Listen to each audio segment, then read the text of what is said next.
Hello, hello, hello, everyone. It looks like I'm connecting pretty well right now. I'm seeing the comments. Let me know as soon as you guys can see and hear me as per usual. And of course, I've got my thing. Oh, yep, I got my thing over here. Are you guys able to see me? Why was that not showing me? I might just be having a little blip. Yeah, there I am. Okay, good. Excellent. I'm seeing myself come loud and clear. So, excellent. So, okay. Well, welcome, Empire Builders, to module number 4 of Empire Building Marketing. And I'm really excited for today's class. I have completely rewritten this module over the last week. It's completely, I'm trying to think how different it is from the last one, the original on it. I changed the name from advertising to marketing, and you'll see that reflected in all the new module 4 stuff. So yeah, it's significantly different. It's significantly different. So I feel like what I've done is I've taken what was at one point a little bit more of like a convoluted way I was explaining advertising and marketing, and I've strived with this upgrade to give you guys really actionable information, like just really straightforward, clear information. And I've added a lot of new content into this module while keeping it trim, which I think is very good because, as much as we want more and more and more information, there becomes a line between where information just becomes overwhelming for no reason. And I know you guys want simple and easy and executable information, if that's a word. Okay, so I'm so glad to see so many of you guys are here with me live. Welcome all. And let's go ahead and start. You guys know how we run this down. We're going to start with our meditation, and I have a guided affirmation for us to use. And then I'm going to jump into the lecture. And then when the lecture wraps up, I'll come in and we will do our open Q&A, okay? So you don't need your workbooks for this. If you're watching it for the first time, just go ahead, take notes, have a drink. I just had a double espresso right before this, and I have a water now. So I've got my beverage. So let's go ahead and get ourselves ready to do a little guided meditation breathing, just a little shift before we get started. I know you guys love this. I love this. I'm going to stretch out, really make myself feel really good, roll my neck. I really want to feel relaxed. I really want to be open and susceptible to all this information so that I can learn it and hear it and integrate it, because that is super important. Okay, so I'm sitting here at my desk, and if you're sitting at a desk or you're sitting in a chair, let's sit up straight, shoulders square. We're going to open up our chest. We want to get that chest nice and open, get the blood flowing. We're going to sit with our hands palm up, very important. And then we're going to start our breathing exercises, which we're going to breathe in through the nose. And when we're at the end of that inhale, just a very natural inhale, we're going to go ahead and hold it at the top for 3 seconds, and then we'll release through the mouth, and we like to make a nice big sigh, and you'll feel your first shift then. We'll do it a few times, and then I will integrate in the affirmation. Okay, so go ahead. We'll breathe in through the nose. Hold. 2, 3. Release. Oh, feels good already, right? Let's do it again. Together through the nose. 2, 3. Release. We'll do it one more time together. In through the nose. 2, 3. Release. Ah, feels so good. I don't know about you guys, but it's just like a surge of oxygen to your brain. Okay, so we will continue with that breathing, and I'm going to integrate our affirmation. And if you guys remember, we're going to do the breathing, and at the end of the exhale, we'll go into reciting our affirmation out loud, okay? So the affirmation is: selling is simply sharing my hard work and passion with the world. Okay, so let's go ahead and breathe in through the nose. Hold. 2, 3, release. Selling is simply sharing my hard work and passion with the world. Let's go ahead and breathe in again through the nose. Hold it at the top. 2, 3, release. Selling is simply sharing my hard work and passion with the world. Let's do it together one more time. In through the nose. Hold. 2, 3, release. Selling is simply sharing my hard work and passion with the world. So go ahead, you guys, and write that down. I want that to be a affirmation of focus for you guys as we do this content marketing, not just content marketing, this marketing module, because within marketing, we're doing our selling, right? So I want to make sure that we're taking out any blocks that people have to the idea of selling. And we're going to talk a little bit more about the idea of selling, right? And feeling salesy and all that stuff when we get into the module. But I want you guys to have this beautiful affirmation to kick off with. Okay, so I'm going to go ahead now and I'm going to jump in to the module number 4. Get started here. Make sure you take notes and hold your questions to the end. And let's go ahead. I should jump right in. Welcome, Empire Builders, to Module 4 of Empire Building, which is all about the subject of marketing. Now, in Module 4, we are going to talk about the following topics. We're going to talk about digital marketing basics, the principles of sales and influence, email list building, and market research. The worksheets you get with Module 4 are creating web ads, mastering content marketing, do your own PR, crafting a strong message, free product brainstorm, and the market research guide, which is also called like how to do market research. The key tasks and activities you're going to perform through this module are to perform market research, to define your messaging, start an email list, create your free product opt-in, and to create lead magnets. So let's start off with digital marketing basics. For those just getting started, digital marketing can seem like a complicated topic with a lot of moving pieces.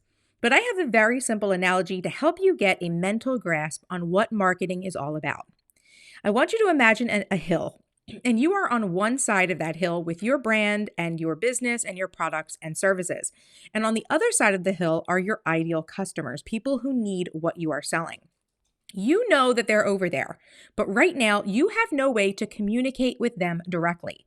That is, unless you do the work of climbing over that hill to meet your customers, and on the way build yourself a little staircase and install a telephone line so that you can call over to them to let them know how you can help them, and they can also contact you and see what you have going on. Once that staircase and direct line of communication is installed, that's the bulk of your work. And from there, you just need to do some light maintenance to ensure the flow of traffic over the hill between yourself and your customers is nice and easy. In this analogy, that work of installing the staircase and telephone line is digital marketing. It's about building systems that make it easy for your ideal customers to come visit you on your digital platforms and give you a direct line of communication to them so that you can keep them in the loop of what you're doing and selling with your brand. All businesses market themselves at least one of 4 ways. Now, when it comes to digital marketing, there are really just 4 ways you can market your business online. You will definitely want to consider and understand how each of the 4 methods work, but I don't recommend trying to build out all 4 methods at once. Depending on where your business is at, some methods are better for beginners and some are optimal for more experienced businesses. I'll explain all those details as we walk through the 4 types now. The first method of digital marketing is advertisements. This is when you pay money to place an image or video commercial clip in an area with high traffic for your ideal customer online. Many factors go into creating successful ads. You need to know a lot of details about your ideal customer and have a tested product or service and a sales funnel to get your money's worth with this option. Next is content marketing, which revolves around creating valuable search engine optimized, that's SEO, content that spreads your message to your ideal customer so they are magnetized to you and then put them into a system to present them offers to purchase. The third method is affiliates. So, affiliates are collaborators with an existing audience who can promote your products and services, usually for a cut of the sales that they earn for you. And finally is PR. This is what you would think of as traditional media and press coverage. Of course, getting PR is great, but you need to have an existing audience usually to leverage this option or a good reason why people would want to feature you. Now, I've created a simple chart to help explain each of the four methods of digital marketing, the monetary investment for each, the level of experience necessary, and a few examples. Starting with ads, these usually cost a fair amount of money and are really a better idea to consider when you have more experience under your belt with your business so that you're very clear on who your ideal customer is and the right messaging to use to compel them to make a purchase. You can put ads on websites, blogs, videos, and different types of posts. Content marketing, on the other hand, does not need to cost any money at all, depending on the medium of content that you're creating and the content topic itself. For that reason, it's great for beginner level businesses that are still working out the details of their brand and products and trying to get an understanding of how to communicate with their ideal customers effectively. Examples of content marketing are blog posts, YouTube videos, Instagram posts, podcast episodes, and Facebook posts as well. Any different sort of posting you could be doing on social media or on various platforms online, you can create content around. Now let's talk affiliates. Affiliate marketing does cost money because usually you're giving your affiliates either a cut of the sales that they make for you or you're paying them to create content. For this reason, I believe a business should be at a more intermediate level to integrate affiliates. Some examples of affiliate marketing would be having a design team or getting influencers to share products of yours that they love and recommend, again, with a cut of the sales coming in for their work. And finally, PR. So PR can sometimes cost money and sometimes can be free. It depends if you're working with a PR agency or doing the work yourself to reach out to media outlets and schedule interviews, articles, etc. Again, this is another method of marketing that requires an intermediate level of business because you need to have things you're selling and clear offers to make in whatever PR media you're being featured in. Examples of this are like interviews on podcasts, articles on digital news sites, and even guest posts that you might create for other platforms. Okay, so now let's go ahead and get in depth with each of the four types of marketing and what exactly you need to kind of get up and running with these. So the first is paid advertising. So this is what you're going to need if you're interested in starting with paid forms of advertising. First, you're going to need the ad asset itself. So this is usually a picture, a graphic, or like a video commercial to place somewhere online, the actual ad itself.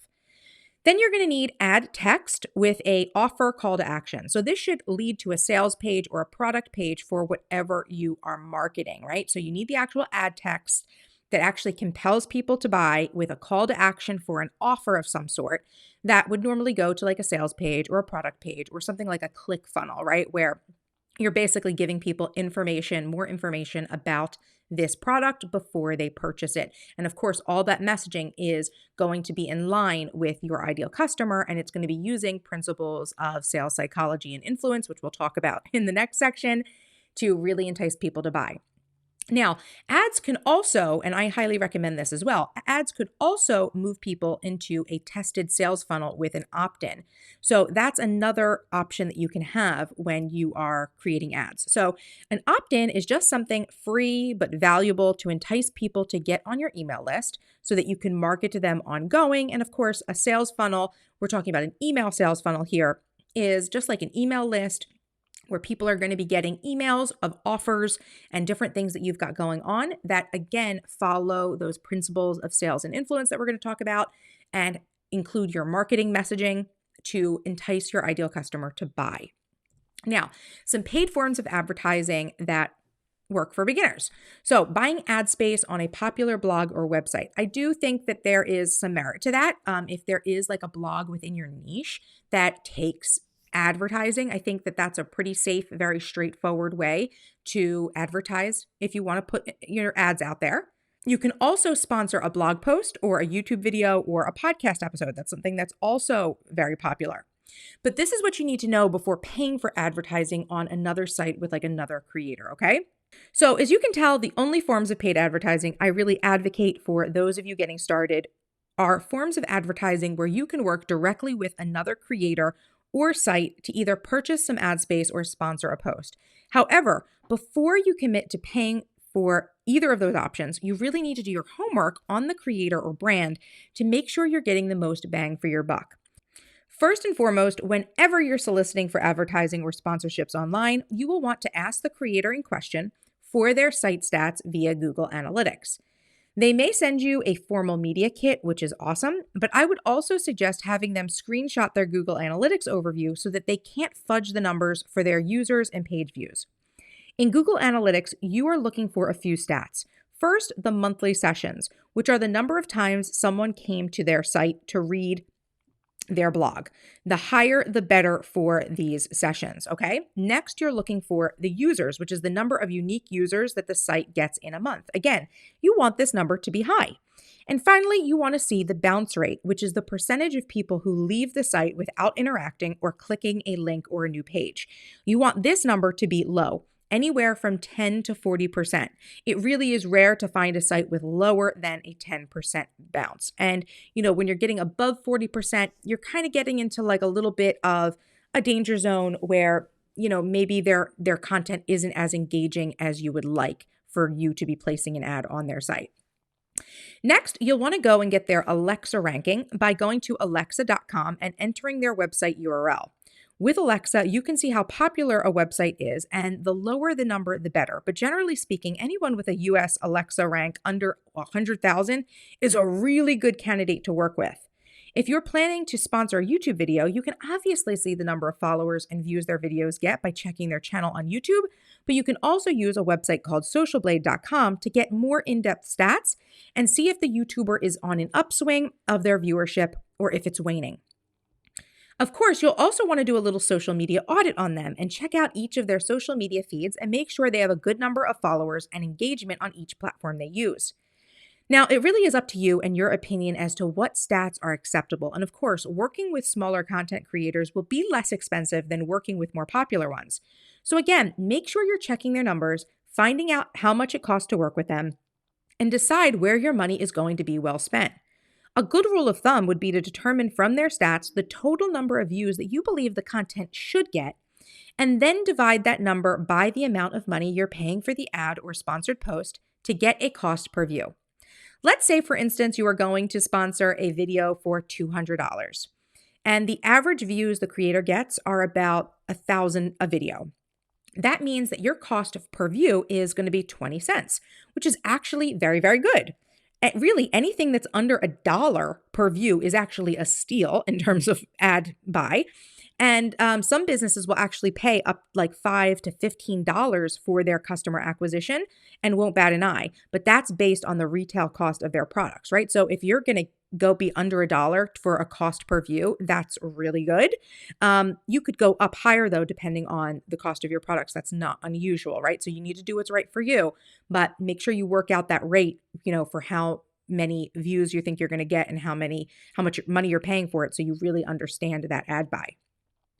Finally, I would suggest asking for references of other brands or advertisers that have worked with the creator in the past, or to see some examples of their past work with a summary of the results. You may want your creator to disclose how many sales or conversions they were able to make for the reference, or just perhaps reach out to their contacts directly and see if they would recommend the creator from their experience. Remember, it's your money, and you don't want to be duped into spending a lot for advertising that ends up being subpar.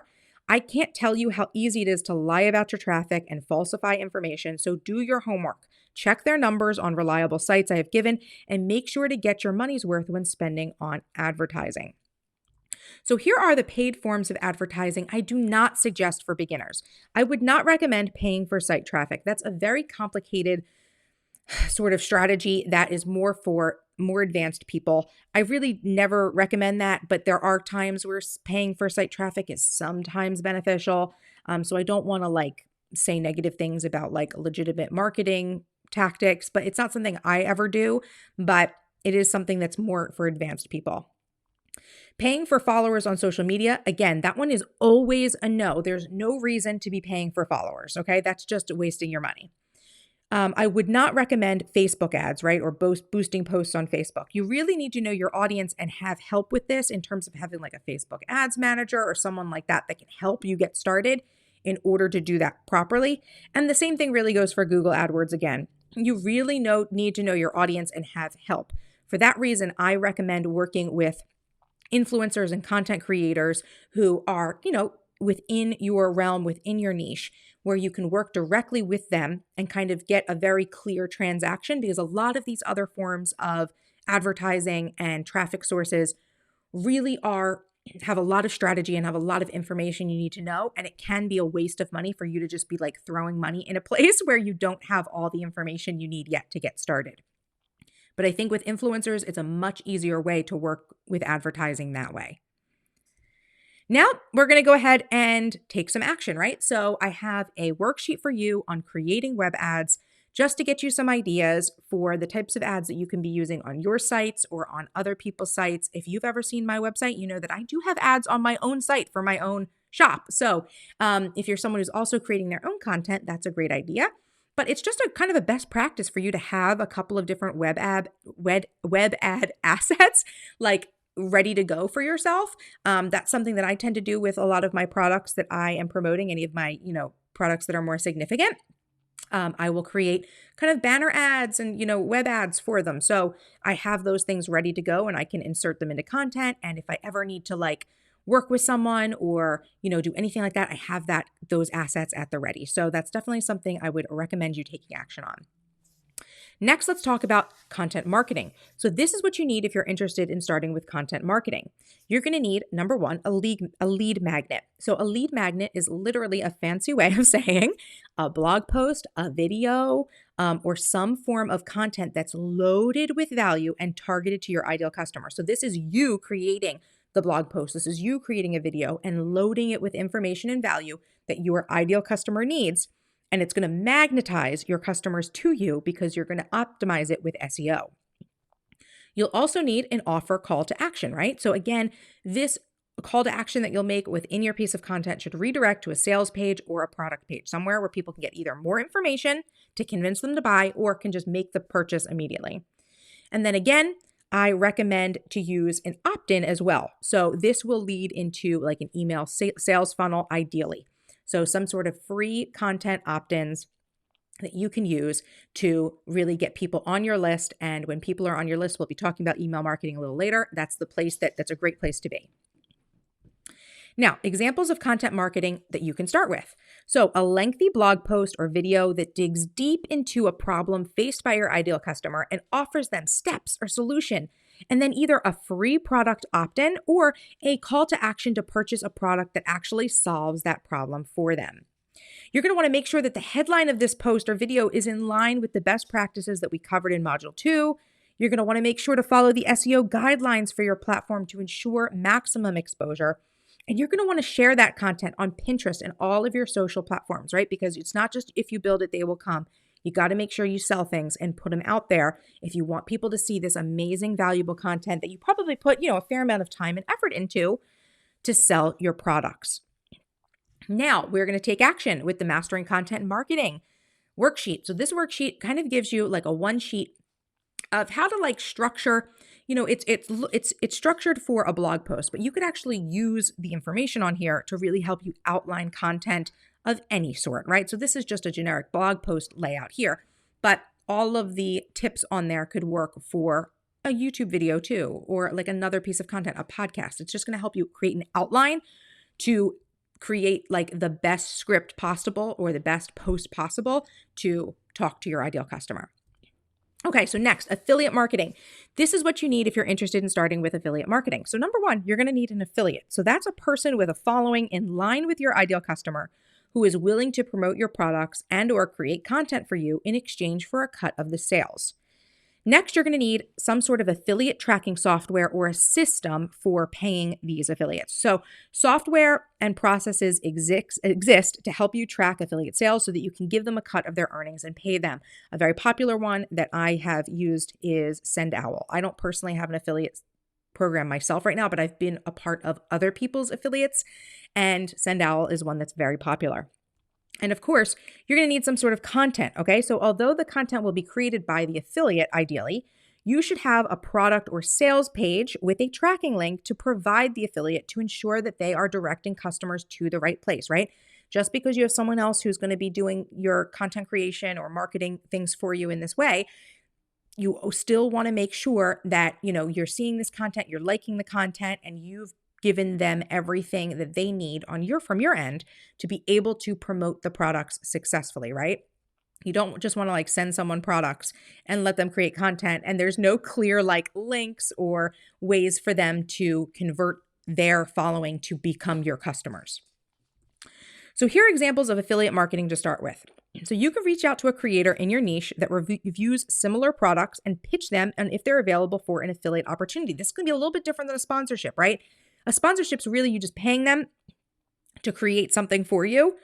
In an affiliate opportunity, really, this is something where it can usually become more of a long-term scenario because this will become a stream of income for the content creator itself. So you can reach out to people who do reviews. If they do reviews, if they accept free products from other people, they're most likely going to be available and interested in an affiliate opportunity. Another thing that you can do is find adjacent businesses to partner up with and swap products to share with your audience. So adjacent businesses are those that also operate in your market and to your ideal customer, but perhaps they sell different products or services that may complement your own. A really easy example of this might be, let's say you're someone who creates bedding for children's rooms, right? You do bedding decor things for children, right? An adjacent service might be someone who does toys, right? Who does children's toys, or who might do things maybe sound machines for children, or just different sorts of maybe tools that parents would have to use for a child, right? So that is that is a situation where that business it's not your exact market, your exact, products, but it's still the same market, the same people that want what you have, want what they have too, and that your products complement each other. So if you can swap with them and kind of maybe do shout outs and maybe an affiliate opportunity. I've seen a lot of businesses where actually businesses themselves will go in together and do bundles and things like that and promote each other because you're just adding value to your ideal customer. So that's a really great option. You can also send PR packages with sample products to influencers in your niche, but I would never burden them with a requirement to post unless you're willing to pay for it, which will likely have a better result, to be honest with you, right? So if you're going to, talk to someone and you want to send them packages to review, right? Best practice, pay them or get them on an affiliate marketing sort of trackable link situation where they can earn money from it, because people are always going to work harder if they know they're going to get money from something, right? But it isn't a bad idea to also kind of send out PR packages in general, but just don't be that person who sends out a PR package with your product and then says, I definitely want you to post a 10-minute video about this, right? Unless you're paying for it, do not put demands, do not put requirements, make this easy and let the creator have a good experience with you. And then they'll be more willing to, put in a little bit of extra effort and share your stuff if they like it. And you can also create a PR team or a design team, right? Dedicated to creating content around your products. And the way this can actually work, I'm sure there's a lot of different ways that people do this. You can have a PR team where you kind of give them a stipend, right? It's a paid position in a way. They're not formally part of your team. They're not an employee, but you give them a stipend every month and you say, look, this is how much money you get. And I'm going to send you the products that you need to create the content. And you create this X many pieces of content for me a month, right? Or, I'll send you the stuff and here's your affiliate tracking link, go to town, you can earn as much as you want, sky's the limit, because you're just getting a cut of everything that you sell. So there's a couple of different ways you can do that, whatever makes sense for you. So you have a lot of different ways to work with affiliates, and you do not have to be the person creating the content that's out there for your business if you don't want to be, right? You can always get other people to do it for you and share it on their platforms and just have sort of basic content on your platforms yourself, or you reshare their content, etc. Okay, so PR marketing, okay? So this is what you need if you're interested in starting with PR. So you're going to need a compelling following or a story pitch. So the reason why someone would want to promote your brand, essentially, right? Like I said, if you're reaching out to other people who do interviews, who do articles on different brands and businesses and things like that, you need to have a reason why people are going to want to feature you, right? So you want to put together a pitch or a story that you're going to want to share with people. Then you're going to need to actually identify the different media outlets, right? So you're going to need to find someone. And again, sometimes this can cost money if you're working with a PR firm. There are some media outlets that will do like pay to play, honestly, where if you pay them, they will create an article for you. And you also obviously are going to need like an offer or a call to action. Again, something that moves to a sales page or a product page, because something I don't want to see people doing is, I'm not saying it's a mistake to do this, but a lot of people who are just getting started will go ahead and do PR for themselves. Like they'll go ahead and put themselves out there and they'll take interviews, but they don't have like the systems in place on the back end to convert the readers or the viewers or the listeners on those interviews or on that content to sales, to people who are going to become customers. So you want to have that product page, you want a sales page, you want a clear call to action of what you want people to do after they hear that interview or they see that interview or they read that article about you. You want to send them somewhere. I like to think about when you're watching TV and you're watching like a lot of news shows, right? And there's always authors on the news, right? They do the whole media ring when they have a book, right? So that's when you see them, right? So they come out and they talk and they share some story, they share some information on the media outlet. And at the end, it's buy my book. This is my book. This is where it's available, right? You want something like that. You want a concrete place to send people so that those people end up becoming customers. So here's some examples of PR marketing, okay? So you could network with bloggers or YouTubers or podcasters and stuff like that in your niche that may be open to interview you or will allow you to guest post on their platform as well. That's another option you have, right? Maybe your platform doesn't get very many views yet. You can create content and post it to somebody else's blog or someone else's, platform, and it gets more eyes and it has a call to action and it may lead to more sales, right? You can also make a list of podcasters in your niche that accept guests and pitch podcast episodes to them, like pitch them an idea to have you on and to have an interview or whatever. You want to give them a piece of content. You got to remember, bloggers, podcasters, YouTubers, people who create content consistently are always looking for content ideas. They always are looking to fill their own editorial calendar if they're like a pro level, or someone who's taking it, pro, who takes their content seriously. They're always looking for ideas. So if you pitch them a great idea and say, hey, I want to come on and we'll talk about this, right? That is going to help you, right? That's going to be so valuable to them and it's going to be valuable for you. And you can also find websites that actually accept guest posts and submit some ideas. So that's, something else. So it doesn't have to be a blog per se. It could be like a website. There are a lot of websites out there that kind of accept guest posts and will like let you submit articles. And, again, a lot of these places won't pay you. They'll just take your post. But in that post, you kind of do the call to action for whatever your thing is that you're selling, right? And you can submit ideas that way. So now we're going to take some action. We've got a worksheet here to help you do your own PR. And this is just 3 simple steps to get you to do the research for finding those media outlets, to create the pitch for the media outlets, and to keep track of the emails that you send out, sending those pitches and any bookings you have so that everything is organized and you look like a media pro. Okay, so now that we've talked about all 4 of those methods, really it comes down to that content marketing is the best way to begin marketing your business, and it works no matter what level you're at. So content marketing is a great thing to start with because it costs little to no money to begin with if you're using free platforms. Even beginners can find success with it, and it builds experience, it builds your confidence, and it builds messaging that you need as you develop your business, so you end up solving multiple problems with one strategy.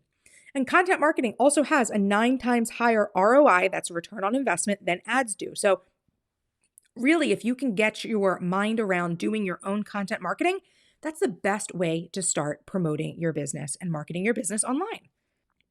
Next, we're going to talk about the principles of sales and influence. So before you get started actively selling via digital marketing, there are some important principles that you need to understand. First, you must understand that selling is just sharing. I know a lot of people struggle to sell, but you don't have to be pushy about it. Selling is just telling your audience that you have a specific offer that you think they would like. Think about where you get recommendations for products and services. I bet you often hear about things from friends or family and possibly even people that you watch and trust online. But when your friends or family recommend a product to you, they aren't being pushy. They're simply sharing something they enjoyed and that they think you might enjoy as well. And I bet those influencers you follow online are the same. They are gently sharing recommendations in a way that seems natural and likely providing you a link or a discount code as well to move you along with the purchase process, right? So, selling can be the same way for you when you approach your marketing and messaging from the point of a friend who has a solution to share. Selling is just sharing. It's no need to associate any negative feelings with it, or else you will always hold yourself back from sharing your amazing products and services with the world. The next sales principle that I use that you should definitely understand is the 80-20 rule of sales. This means that 80% of your content needs to give value to your audience and 20% can be sales offers. This means 4 out of 5 posts must be good, valuable content before you can post one piece of content that is heavily sales focused. You will want to follow the 80-20 rule because constantly selling without buffering in value to your community will wear them out. If 4 out of 5 posts were sales focused, that would feel like being pushy or overly selling. So keep the 80-20 balance and you will always be in a good spot with selling and sharing. Finally, you need to understand that selling is a science. There are known triggers in the human brain and in human psychology that cause people to buy. If you understand and use them, your audience will always feel good about the way you're selling because they will feel like you are catering your brand precisely to them. I'm going to dedicate the rest of the section to sharing about the most popular psychological triggers for sales that I've learned and used for years. None of these philosophies are my own. They're all things I've learned from researching sales psychology. Because many of these ideas come from great business books, I'm going to share these principles bullet style with summaries. And if you want to read the books to dive in more, I will leave those in the resources area of this module. So the first thing we're going to talk about is the human brain and buy buttons. So in evolutionary science, the triune brain is a model for the evolution of the human brain that is often used to represent the different triggers that compel humans to make a purchase when they see specific marketing. In this theory, each of us has 3 levels of brain with different functions. Brain level 1, I know this sounds a little silly, is the reptilian brain or the subconscious mind. Brain level 2 is the mammalian brain or the group mind, and brain level 3 is the rational brain or conscious mind. So, brain level 1, the reptilian brain or the subconscious. This brain reacts to changes in the environment. So, when this part of your brain sees marketing, it strives to answer questions like, is this product new or novel? Is this product a treat? Is this desirable? Interesting design is important to this brain, as is pattern interrupts. So anything that interrupts the norm is interesting to this brain. It uses emotions to interpret value, so emotion-driven language is also helpful to use to speak to this level of people's brains. Brain level 2, the mammalian brain or group mind. This brain reacts to the know, like, and trust factors. So when this part of your brain sees marketing, it strives to answer questions like, do I know, like, and trust this brand? Have all my questions been answered about this product or service? And who else has purchased this and what was their experience? Community consensus and status is important to this brain. So use testimonials and FAQ to build trust and demonstrate consensus so that they are more likely to want to buy. Brain level 3 is the rational brain or the conscious mind. This brain reacts to logic and reasoning. So when this part of your brain sees marketing, it strives to answer questions like, why do I need this product or service? What solution is being presented to me? And how will this improve my life? Having a rational explanation for their purchase is key for this brain. However, it still reacts mostly on emotional language. So give them the rational details, but speak in emotion-driven language, and they will be more compelled to buy. Next, we're going to talk about the 7 Principles of Influence by Robert B. Cialdini. I think I'm saying that right. Next, I want to discuss with you the 7 Principles of Influence from a book I have shared in the resources of this module by Robert B. Cialdini. The 7 Principles of Influence are, as the name suggests, 7 ways that humans are susceptible to the influence of others. When we market to our customers, we are striving to influence their decision to buy. So familiarity with these 7 principles is essential, and the highlights of each should be used in your marketing and messaging for sales. The 7 principles are as follows: likeness, which asks the question, do I like this product or brand? Social proof, does this product work for others? Scarcity, is the product in short supply? 4, congruence, does this product align with my previous actions or values? Authority, does this brand speak with authority? Reciprocity, have I already received value from this brand? And unity, does everyone else trust this product or brand? Now, let's talk about principle 1, likeness. Likeness causes a customer to ask themselves, do I like this product or brand? In order to use this principle to your advantage, you need to develop the know, like, and trust factors with your audience through contact, via content, and authenticity. People will not buy from someone that they do not like. Principle 2, social proof.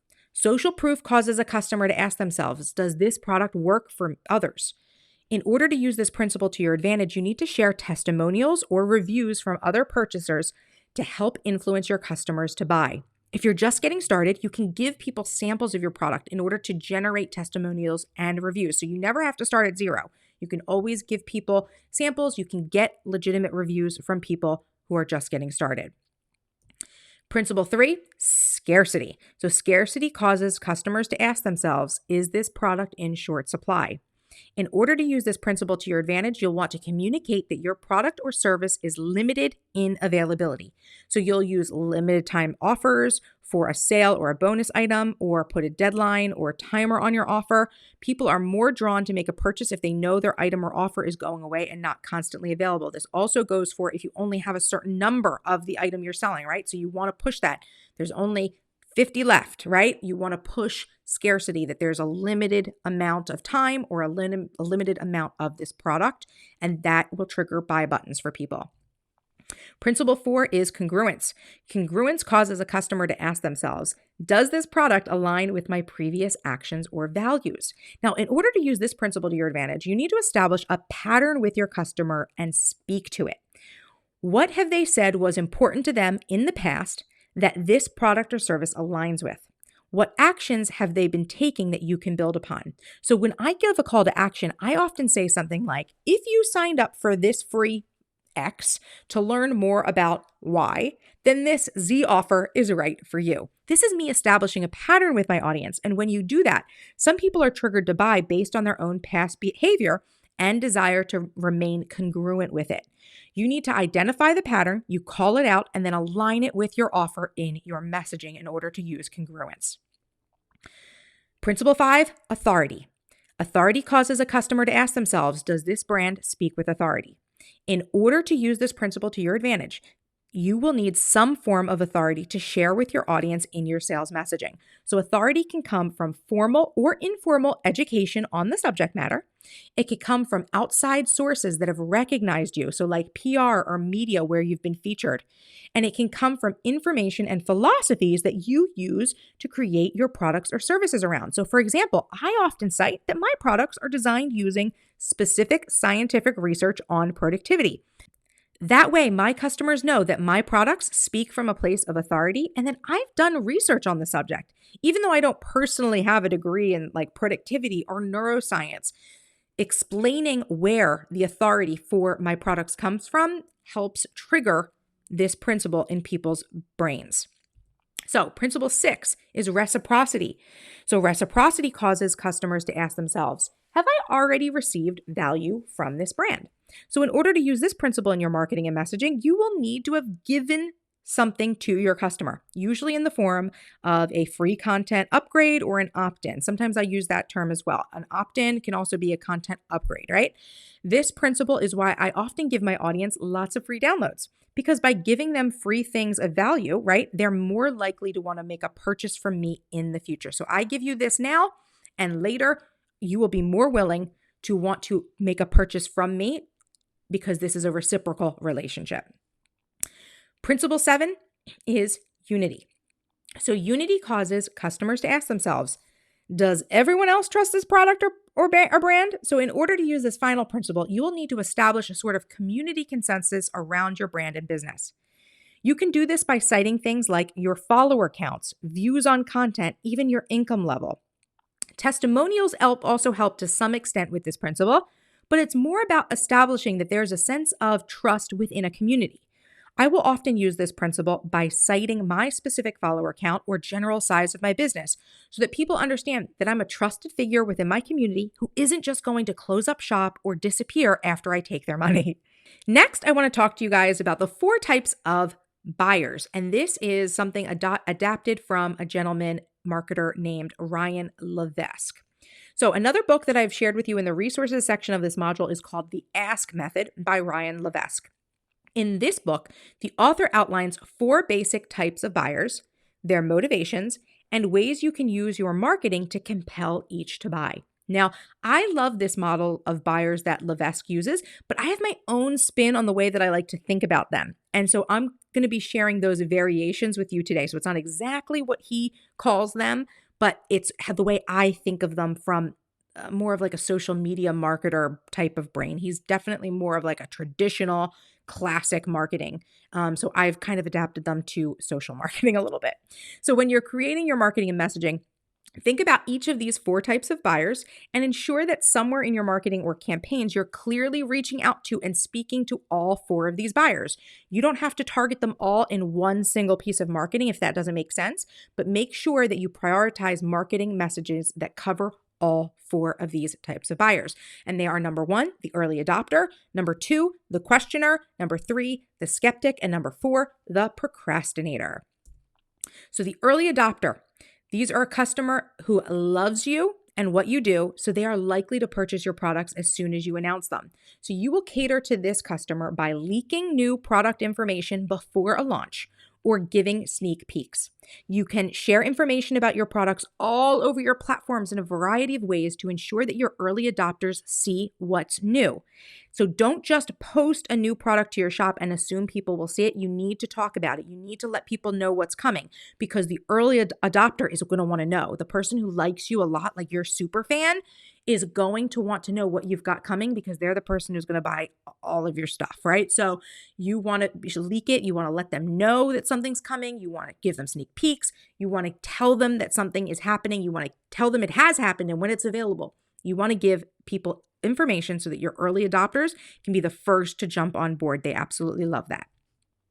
The next buyer is the questioner. So the questioner is the customer who needs to know every little detail and have all their questions answered before they will buy. So you will cater to this buyer by writing a detailed product description and including frequently asked questions on your products or sales pages. You can cater to this type of buyer by asking for questions and answering them in content about the product. And if you don't receive questions, you can generate some common questions and have them answered ahead of time to show the questioner that you're listening for their concerns. So when it comes to the questioner, they want to know every little detail. They want to know how much it costs. They want to know the return policy. They want to know exactly how to use the thing. They want to know, what length of time they can access something for if we're talking about like digital products and things like that. They want to know every little thing. And so you need to have questions answered for them and you need to be willing to say, hey, give me your questions. Here is the answer. I want to open dialogue with you. I want to answer all your questions, right? And a lot of times, when you're first getting started with a product, you might not know all the questions, right, that someone would have about it. I'm years into my business and I still get questions that like throw me sometimes like, whoa, I never got that question before, right? So it's important that when you're launching something new, you get some feedback from people to kind of understand what the common questions are going to be. A lot of the common things that people want to know is like, obviously, what it costs, refund policy, how to use the thing, right? That's very important. And just basic parameters of the product. So, if you think about it, like, okay, if you're selling clothes, they want to know what size it comes in. They want to know the dimensions, you know what I'm saying? Like that, all those little things are things that a questioner is going to want to know before they'll make their purchase. So you want to give them that up front. You want to load that information up front so that all their questions are being asked. And of course, as they ask questions, you can solicit, like, give me your feedback. Let me know if you have any questions and answer them because the questioner is a buyer who needs to have all their questions answered. Next is the skeptic. So the skeptic is the customer who doesn't believe a product or service will work for them unless they hear it from other people, right? So they cannot understand how something will work unless they've heard how it works for other people. So you will cater to this buyer by including testimonials and product reviews on your product or sales pages, right? If the product is new, consider getting beta testers or early reviewers from existing customers or friends. And I want to be very clear here. We do not want to create fake reviews, right? So we want to make sure everything that you're sharing is legitimate and based on true feedback, or else you are selling your audience a lie that they're inevitably going to be able to see through. So if you don't have reviews yet, send out some free products, maybe talk to some influencers, or offer like a sales price for a little bit to get the first few people in to like preview a product, right? To get those reviews so that you can use them on your sales or product pages to entice people to buy. Now, the final buyer is the procrastinator. So the procrastinator is the customer who will wait until the last minute to purchase because they need the pressure of a deadline to make a decision. So you will cater to this buyer by running products on sales or special limited time offers with a clear start and end time. You can add deadline timers on a product or sales page to convey urgency, and you can post reminders for sales or limited time offers that are ending all over your platform so the procrastinator sees them. So you can be posting things like, hey, you guys know I launched this the other day. I only have 10 left, right? You want to talk to your people about the deadlines. You want to talk about the limited availability. The procrastinator is definitely someone who goes back to that scarcity mindset that we talked about with the 7 principles of influence. And you should actually be noticing at this point that a lot of these different principles and sales, psychology facts overlap, right? That triune brain overlaps with the 7 principles, and it overlaps with these 4 types of buyers. This is just different ways of thinking about the same psychology in the human brain for how to get people to buy. So follow these principles of influence and sales psychology, and you'll be doing very well. So now we're going to be taking action. You are going to use the worksheet that's crafting a strong message, and it's going to help you walk through some questions to ask yourself to develop the messaging you need to put on sales pages, to put inside of your content, to make call to actions so that you are directing people clearly to purchase, right? So all of this information about sales psychology, I want you to use in your content marketing, right? In the content that you're using to promote your own products. You're going to be adding value in your content marketing, but you're also going to be using these messages and triggers and buy buttons, right? To get people to buy. And this works beyond just content marketing. It obviously, all of these sales psychology factors work for all the different types of digital marketing, right? All 4 of them, you need this information. So you can use this worksheet to really get started, really just brain dumping this information of what you want to be talking about with your products to get people to buy.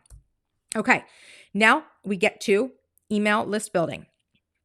So an email list is an important marketing asset. You might think that it's just another platform for online communication, but truthfully, because your email broadcasts are not sent to the wider public, I don't see it as a platform for communication to attract an audience so much as I see it as a marketing tool used for sales once you've acquired an audience. So the important thing to keep in mind about your email list is that while other platforms of communication may not be 100% within your control, your email list absolutely is. So securing the email information of your ideal customer means you have access to go directly to them as opposed to them coming to you, and that is a powerful place to be when marketing your business. So much so that email marketing has the highest ROI, or return on investment, of all the content marketing types. And really quickly, I would like to call back to module 2, communication methods, when I talked about the importance of having like a headquarters type platform that is under your control. And I said to you in an example that you could use something like a Facebook page as long as you had an email list, because the email list is within your control. You can use social media to be your platforms of communication if you have an email list that you're clearly directing people to, because this is that platform that, if Instagram closes, if Facebook closes, right? If YouTube closes, the people who are on your list are always going to be on your list. Like, you own that list. It's yours. Same thing with if you have a self-hosted website. You don't have to worry about it closing down. As long as you are paying for your hosting, it is yours, right? You keep the upkeep and the maintenance to that. So no one can just shut that down on you, right? So that's why an email list is so important. So even if you don't immediately start using your email marketing list, it's good to start planning out and growing your list as soon as you can. So to give you some context, when I started my shop back in 2014, I was recording the email signups. However, I never actually used the list that I was building for about 2 years. So you do not need an email list to get started selling and launching products through your platforms. I'm certainly proof that you can use other platforms for that and still earn a tremendous revenue. But once you get a handle on your business, it's an amazing source of engagement and sales because email lists are a major component of sales funnels that can help automate your business.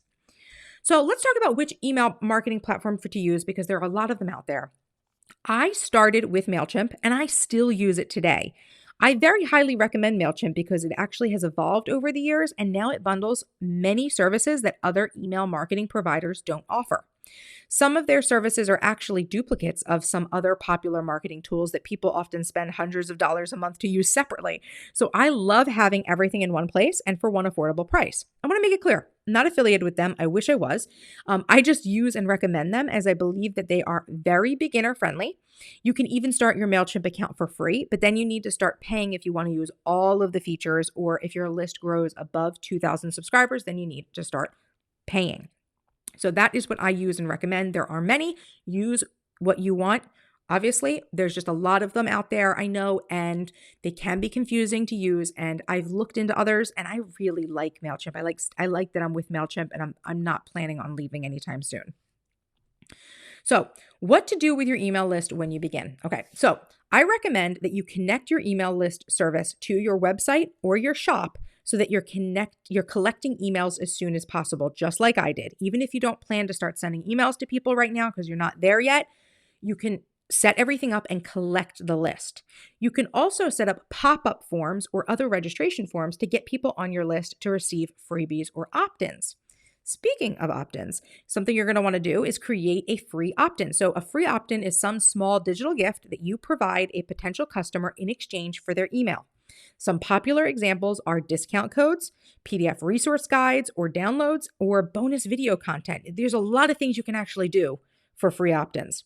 Your first opt-in should be something that's simple and easy to create, like a PDF resource guide on a topic related to the subject matter of your business.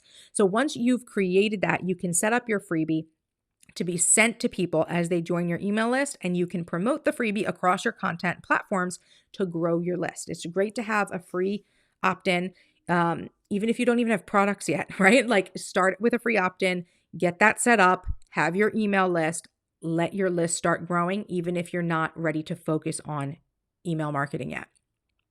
So here we're going to take some action. I have a worksheet for you to help you brainstorm your first free product. And like I said, definitely recommend something easy like a resource guide. You'd actually be very surprised that actually when it comes to conversions, free resource guides, like, hey, like download my printable 10 ways to get yourself organized with a planner, right? Something like that could be like a free resource guide that I could create. That something like that has a higher conversion rate than a lot of other types of content, which is very strange.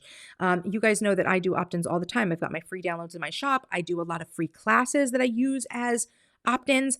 And so there's really a lot of choices you have for how you can create this, depending on what you like to create and what you like to use, and what you want to share and what you want to be known for. But don't underestimate, like, a free PDF can really be a powerful conversion tool that you can get up and running very, very quickly.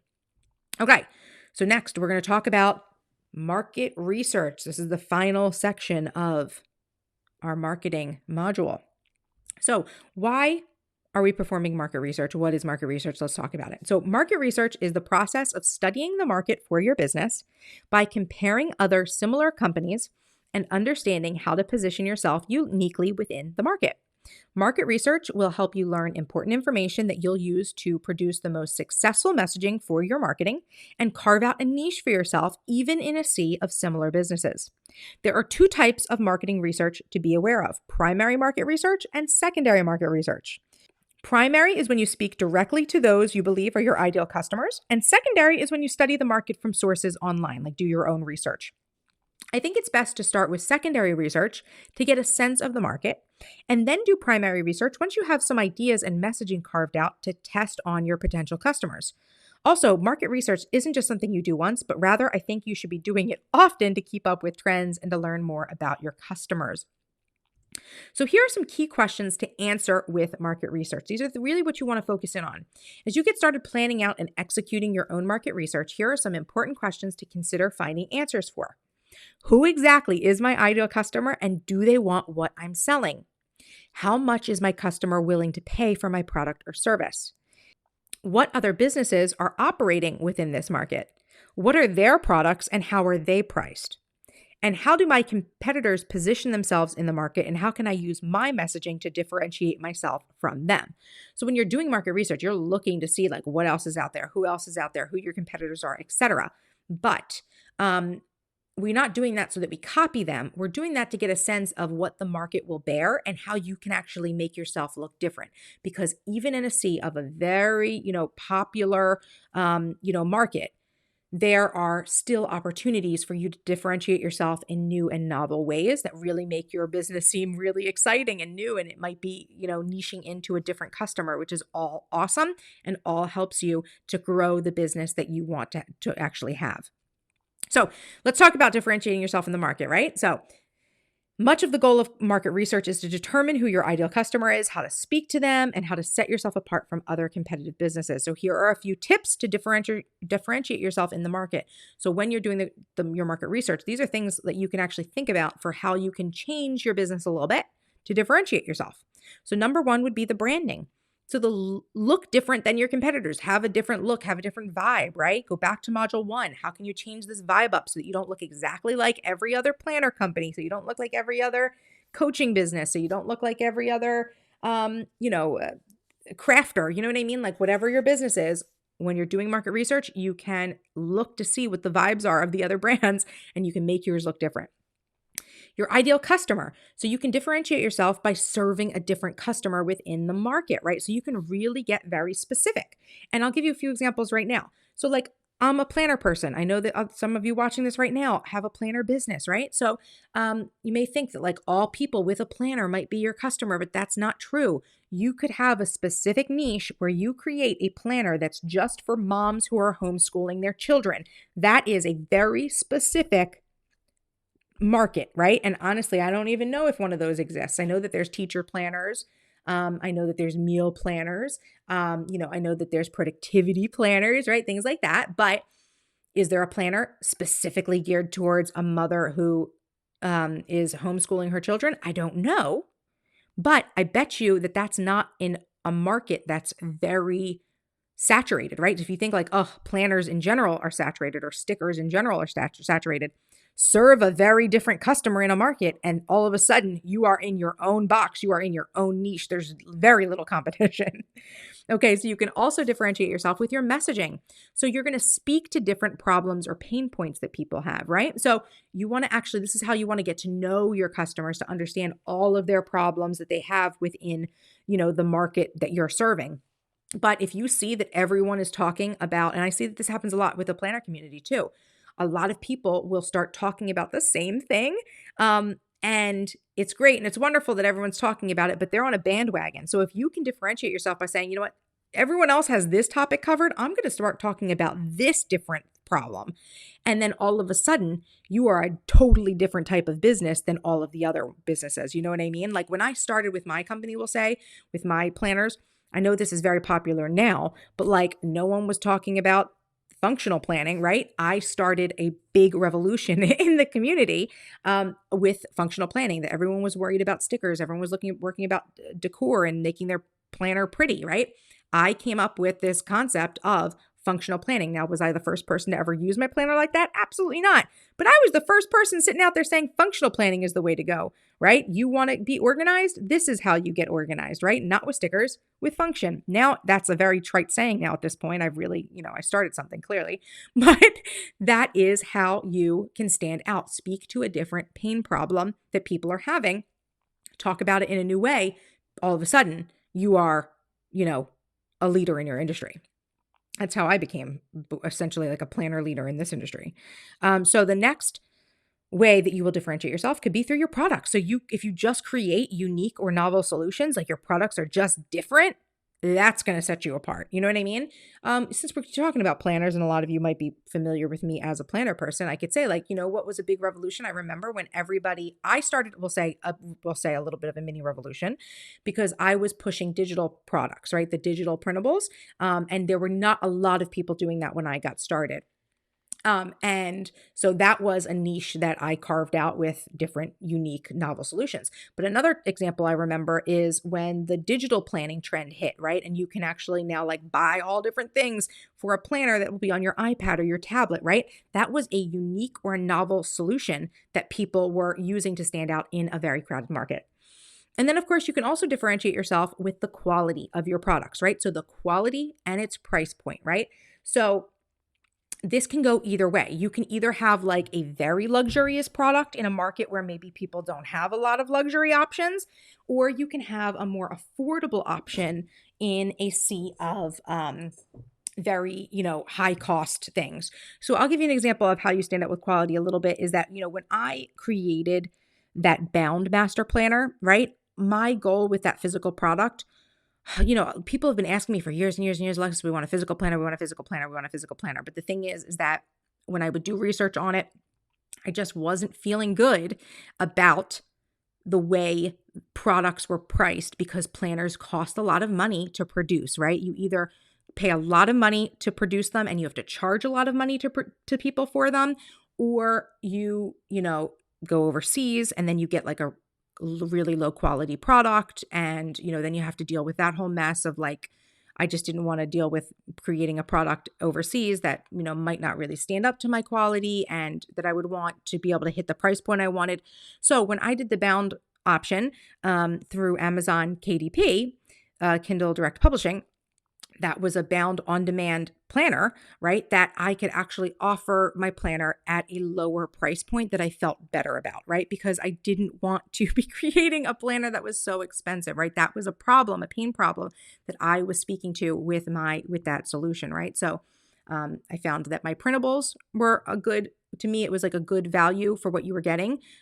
But a bound planner, I was like, ugh, like it's paper. It can be ruined. Like I hate the idea of people having to spend like $75. You know what I mean? So that was something where I was choosing quality in a certain way to be, the price and the quality had to be at a certain level so that I could achieve what my goals were. So I hope those give you some examples of how you'll actually differentiate yourself in your market by doing market research and some things to really think about when you're diving into that. So now you're going to go ahead and take action. You're going to go ahead and do that market research. I have this guide for you, how to perform market research. And this is really just has some questions, some steps to follow, and some ideas so that you can start asking those important questions that I already gave you and getting answers to them. So again, I always recommend starting with the secondary research, which is you sitting at your computer, sitting at your phone, searching Google, searching YouTube, searching Instagram, searching Facebook for all the different brands and companies and things like that, what they're doing, how they look, all that stuff, what they're priced at, right? And then once you feel like this is the niche I want, you've carved out like, okay, so I see that this is how I can create my own unique niche that differentiate myself, then go reach out to the ideal customers, then talk to the people and do the primary research.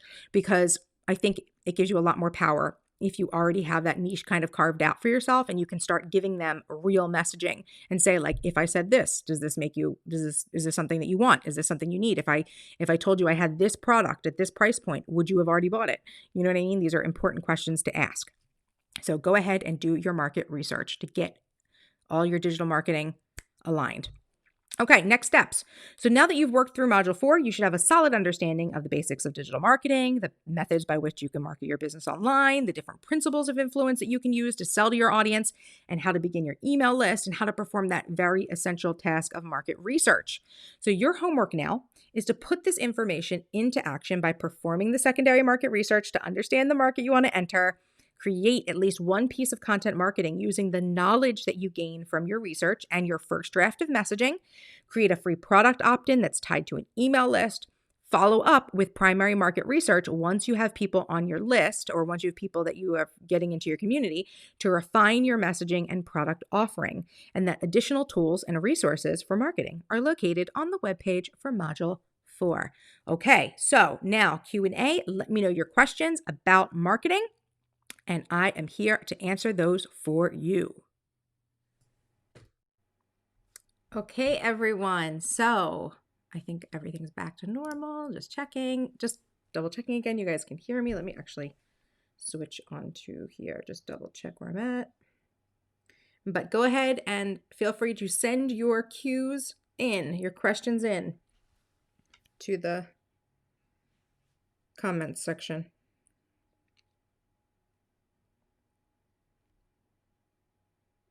Okay, good. There's just a little bit of a delay. So you guys are seeing it now, probably. Oh my goodness.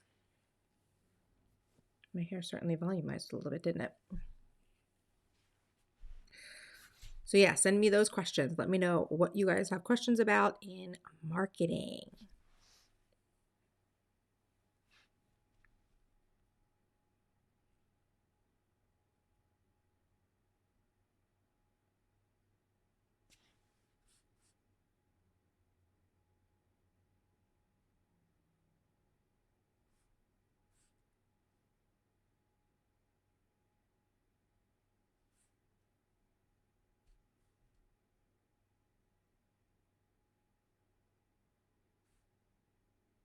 Okay, let's do this.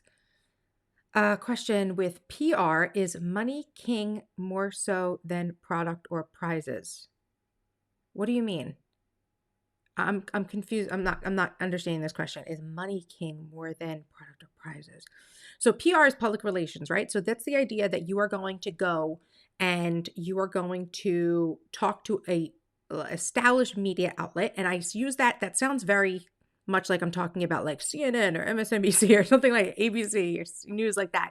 But really, what I'm talking about is anyone who has an established following online that is looked to for media, who shares information about other businesses, other products, other services, etc. I actually had one of the girls who bought Empire Building in the first round of Empire Building. I'm not gonna say her name or her business just because I haven't gotten permission to do it, but she had a business and she joined Empire Building and she got herself into a major magazine for her things that she sold.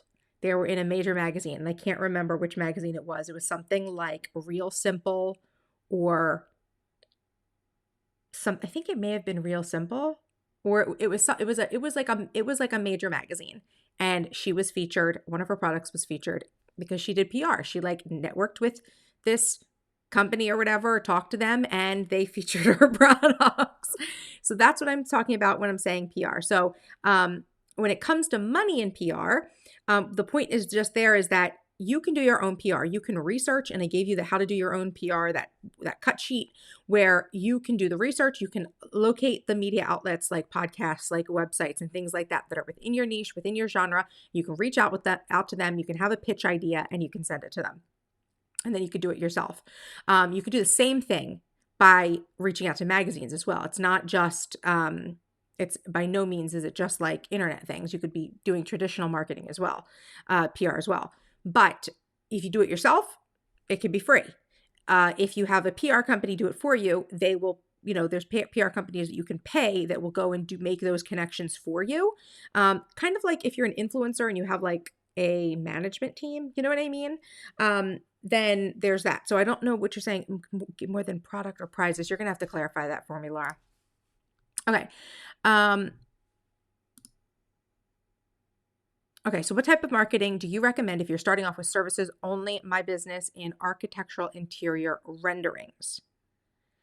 So the type of marketing that I recommend for everybody starting off online is content marketing, right? Because that's the one that's the lowest barrier to entry. And as I said in the presentation, it kind of checks a lot of boxes for people getting started with their business. When you're getting started with your business, there's a lot of things that you probably don't know yet. You may not really know who your ideal customer is, right? Trust me, this is something that 6 years into business, I still am like, who's my ideal customer? Like, I still struggle with it. And if you really don't know who that is, you may not be able to speak to them as efficiently as possible and get the most efficient messaging out there for like what your brand and your company and your products and your services are all about. So doing content marketing is great because you get to try it out. You get to like write your own blog posts, make your own YouTube videos, and see what works, see what resonates with people. So there's that. So I would say that that's always a great idea to start with content marketing, no matter what your brand or business is. In addition to that, I would say, you may want to figure out who your ideal, if you know who your ideal customer is, where do they go to find people to do these things, right? So architectural interior renderings, I would actually guess that perhaps doing some networking with, architectural, is this like for house building? I'm totally guessing right now. I'm talking based off of conjecture right now. But if you do interior renderings for architecture, or also, I guess, not interior design. So it's you do the graphics for what interiors of maybe homes would look like. So then I would think that you would be networked in with some like companies that build houses or something like that. I'm not familiar with this market, so I'm making this up, but I hope you know what I'm saying there. So like if you networked in with them, like, is that where you're going to be connected with your ideal customer? Like, how are you getting connected with your ideal customer? Are you looking for people online to connect with like across the world, and you'll do their renderings? Again, I don't know how that business works, but think about where your ideal customer is and how you would traditionally meet them and how you might meet them online. I doubt very much that, like, this is definitely something that would be very hard, I think, to target with advertising, like Facebook ads and like things like that. So I would think it would be something like, we'll say affiliates, you being affiliated with like a home builder or something like that, or an architect that would maybe subcontract you to do the interior renderings. Is that the way the system works with your business? I don't know. So that's why I'm asking. Hope that helps. We can keep talking about it. I think it's really important that when you do market research, you don't look at other businesses' enemies. Absolutely. Better to have a miracle on 34th Street, send them where they'll have it philosophy. Yes, absolutely. That's a really great point. And something that I hope that you guys could understand is that when it's other companies, and I think, when I did that one class a couple of weeks ago, I hope I kind of conveyed it there. Other people in your market, like other businesses that you'd consider to be competitors, it's not competition so much as it's proof that there is a market for what you're doing. So if you're entering a market and you're like, there's tons of other people, it's super saturated, good. That means that there is likely a lot of business out there that you can nab. The way that you do it is by looking around and seeing what other people are doing and doing something different. I will use the planner community because I feel like, because I'm part of this community, you guys know me from this, and therefore lots of you understand the planner community to some extent. But if you look around at the planner companies, I hate saying things like this, like out loud, but I think it's just like the track record is true. I've started a lot of things in the planner community that other people have just piggybacked off of. I've had people who have taken my, the look of my stuff, have taken like branding elements of mine, who have taken inspiration from stuff that I sell and done it themselves. There's a lot of copycatting going on in the planner community right now. I'm not saying that to judge on people. I'm saying that to point out that if you look around right now, there's lots of trends going on that people have jumped onto.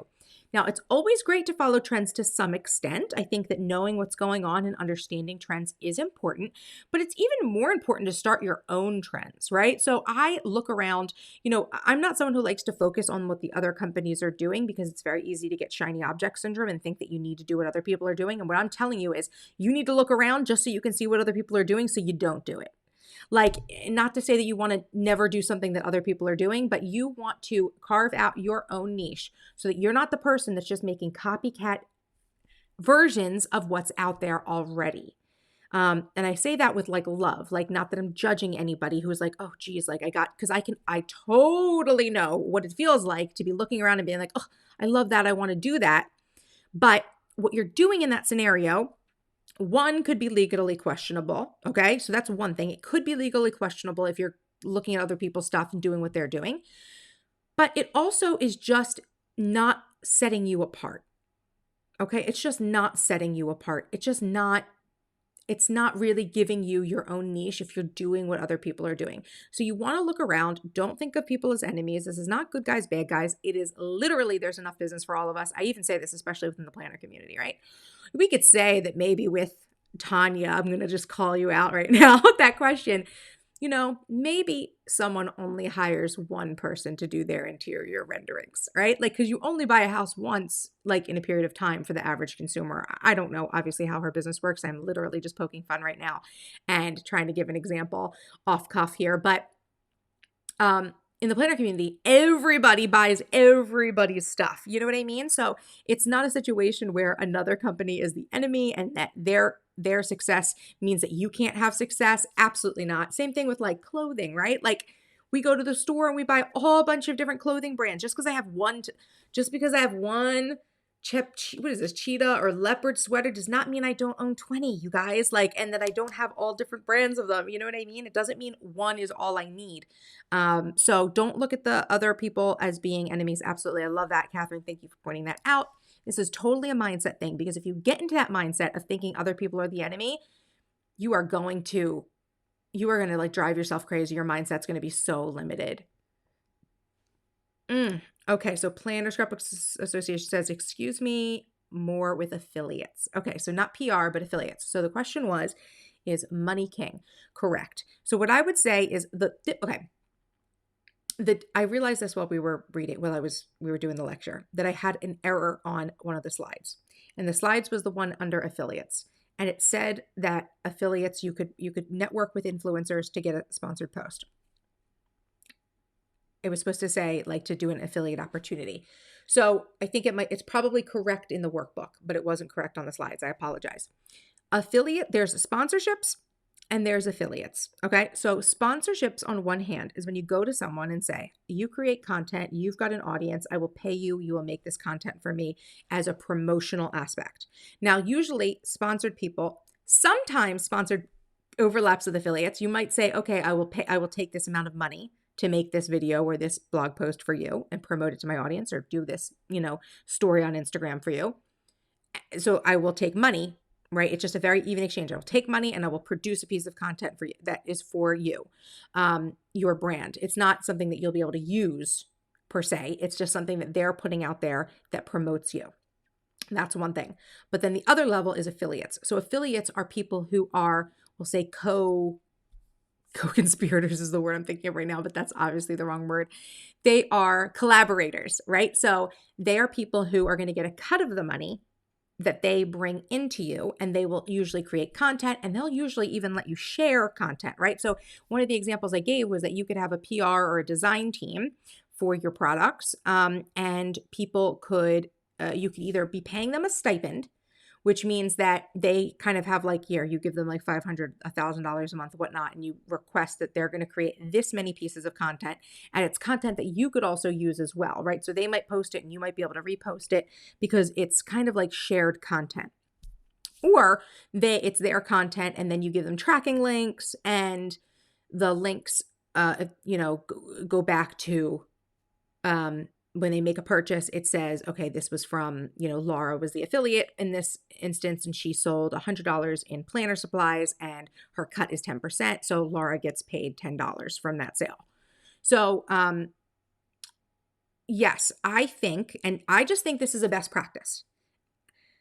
I'm honestly really sick and tired and really surprised that in the influencer industry, people are still just giving people free products and expecting things back.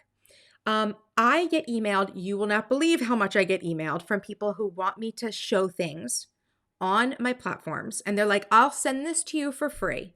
I'll send you this $50 thing for free. Alexis, I want a video that's 5 minutes long. That is an email I get. And you would be surprised at some of the companies that do this. And I cannot believe they get away with it. Like, I really cannot. Number one, nobody does work for free at a normal job. Like, you might say that okay, sometimes I do a few extra hours for my boss or whatever, if I'm out and about or whatever, but you would never accept going into work for a week or working from home remotely for a week and not being paid for it. Like, or a whole day. If your boss was like, look, we've got this special project. I just need you to do this. We'll send you some meals for the week, but I'll pay your lunch and your dinner for the week, but we're not going to give you any money for this. It's ridiculous. Now, I think influencer marketing is a very strange animal because a lot of people, a lot of influencers, and it's not all of them, but a lot of them happen to be women. And a lot of times within the community, the women who are showing the clothes and the beauty things and the makeup, and who are showing all these products, right, and are making a cut of it, there's like this idea that like affiliate linking or something like that is bad. And I just think this is literally like a limiting belief that like consumers have. Because if you go into a Nordstrom and you're helped by a woman who is helping you, or a woman or a man or whatever, a sales associate, they get a cut of what you buy on your visit. So this is not a new concept. We've just taken it digitally. And so many times people like creators are sharing things, and you guys would be so surprised. I'm always surprised. The amount of things that if I post a very innocent video, people will be like, what's that thing on your desk? What's that thing? I want to link to that. I want to link to that. You would be surprised how many emails I get with people wanting to know exactly the things I have and they want links for it. So that's one of the reasons why I think like even in the craziest instances, you'll see influencers who will just be putting links in because they know what to expect at this point. They know that people always ask them about something that's going on. Actually, in a previous video, I think the last module, Catherine asked me about my lipstick that I was wearing. I'm still wearing the same combo I was wearing last week, but these are things that are asked all the time, that people want to know what you've got on, what you're wearing, what you're using, etc. Okay, so I'm fed up with the idea that that influencers not being paid because they're giving people free marketing. And I have worked with people in the past where I've said to them, I'm like, I just want to let you know, because I think the thing is that you guys don't know how expensive the marketing is, like the value of what you're doing. I had somebody who the other week I had said to them, I'm like, I know you got this as a free product and it was worth maybe $100. I want to let you know that that was $3,000 worth of advertising you did for them. And they were like, really? And I'm like, yes. And technically the brand that you did it with has a higher budget. So they really should have paid you like maybe like $10,000, $15,000 for what that was. And they could not believe it. And I'm like, that is because you just don't understand. You think you get something free and you share it. It's so easy to do. Yeah, it is easy to do. But what wasn't easy to do was all the work that it took to get you that audience, that now you have their eyes, you're using their eyes on somebody else's products. So when it comes to affiliates, I think that I like affiliates. So when people, I don't accept a lot of affiliate opportunities from people, but when people do come to me and say, look, this is an opportunity where I will give you a cut of what you're selling, I like that. I like that a lot because it means that I have the ability to, the more I sell, the harder I try, the more money I can make from something. It's kind of like very much like a choose your own destiny scenario. And sponsored posts are great as well, but it just, that's fine as well. But like, you have to understand, like if you have an audience and you're giving people eyes on things, it is very valuable. It is very valuable. So do not just accept things for free, and and we'll kind of talk about that next time, because this is today's conversation is more of like how you are going to market your business. Next week, we're going to talk about income and how you can make money from your audience and things like that with the income streams. But yes, I think that if you really want to make a bang for your buck business owner who wants to send out free things, the best thing to do is to offer people money. People will always work harder for money. Like if you told me like, oh, Alexis, I'm going to send you a planner scrapbook and I'm going to pay you $500 if you can mention it in a video, you're darn totally right that I'm going to put a nice little mention in there and make sure that the link is in there and then I give a clear call to action, because you're valuing my time and honoring me. So I think that, yes, number one, you should always be giving your products out. Products are the easiest thing to give out technically, even though it's costing you money. I know this from working in Fortune 50 sales and marketing.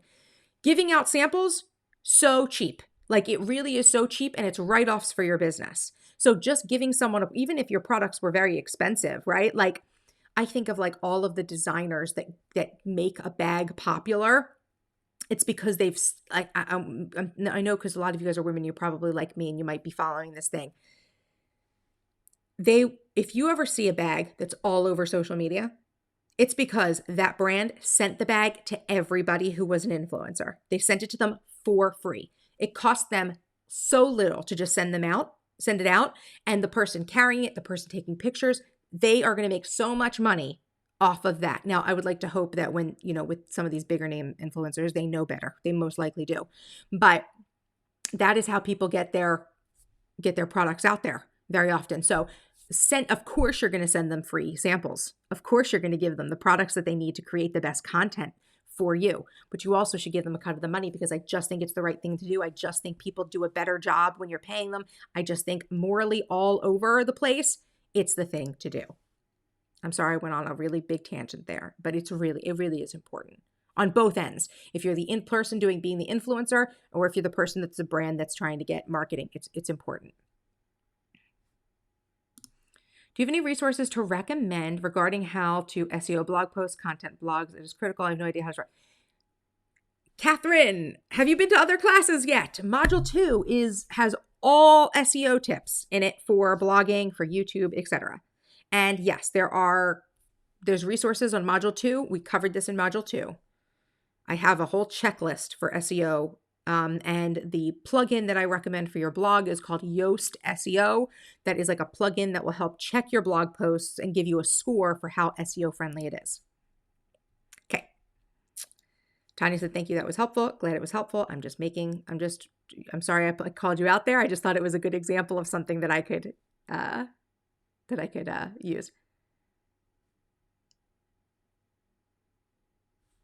Let's see. Laura says, it is so true. Not only the actual video post, what they're going to pay for is the influence. And that took a lot of work to develop. Yeah. And we're going to have to maybe talk about this. This is like a conversation that really carries over into next week. But yes, someone could send me a free product and it takes me maybe 2 minutes to make a post on Instagram. And if I already have a video that I'm doing, it might take me just a few minutes to integrate that thing. But the thing is that it took me years to build that audience. It took me years. So I personally, my philosophy has always been, because I'm not just an influencer, I feel like I walk this strange line that I didn't choose it. It's just kind of happened and I go with it. I run a business, but I'm also an influencer. So I am very, very, very, very, very, very picky about what I say yes to accepting. And I personally generally do not accept sponsored posts. I will say I'm open to them, but I set my rates very high, because as far as I'm concerned, I would rather show my audience my products and services than waste their time on somebody else's product and service that's going to be, that I only get either affiliate wise, I only make a couple of bucks off of, or a sponsored post. It has to be worth my while. You know what I mean? For me to use up some of my marketing collateral on someone else's products and not building my own brand. I hope that makes sense. Yes, it's an important mindset shift. And I hope you guys as well understand, like what we said in the beginning about like selling is sharing my work and my passions with the world. That is what selling is. Selling does not have to be being salesy and pushy and telling people buy this, buy this, buy this, buy this, buy this. Selling should be natural. It should be something that is just, I am serving a community. And like, look at this class we're in right now, right? You guys all paid very good money to be in this class because you had a need for your business to understand this information. And you could have chosen to do what I did years ago, which was spent years and years and years trying to figure this stuff out for free by going on Google and watching all the videos and reading all the books and like figuring it out on my own and doing trial or error. Or you could spend a little bit of money and get this experience and walk through this whole thing with me and do in 6 weeks what took me several years to kind of get up to speed with, right? So by paying for this experience, you're getting up to speed with like my strategies and what I do and understanding all the back end and nitty gritty on all of that and getting your questions answered along the way. So if I were just like not understanding that like my work is a high value, right? This is a high value for people, then I would undermine myself. Like I would hold myself back. I would be in a mindset of, is this really worth it? Do I really want to share it? And if you're not willing to like step up and believe in your products, no one else is going to do it. So this really is a mindset shift. Selling is really a mindset shift. And I know that a lot of times when we send sales emails or we do the content marketing or we ask for a sale, right?